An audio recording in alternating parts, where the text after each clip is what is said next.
توشہ خانہ کیس کا فیصلہ سناتے ہوئے الیکشن کمیشن نے Pakistan Tehreek Insaf P T I کے چیئرمین اور سابق وزیر اعظم عمران خان کو نااہل قرار دے دیا۔ الیکشن کمیشن نے فیصلے میں کیا کہا، اس حوالے سے آپ کو اپڈیٹ کرتے ہیں۔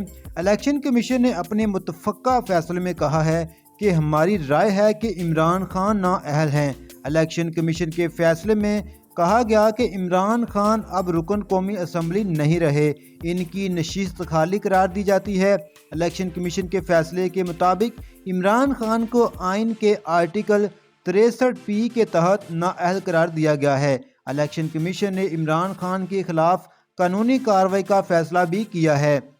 اس حوالے سے اعتزاز احسن کا ایک ٹویٹ سامنے آیا ہے جس میں انہوں نے کہا ہے کہ یہ فیصلہ عدالت میں چیلنج کیا جائے گا، عمران خان کی طرف سے کیس لڑنے کے لیے تیار ہوں۔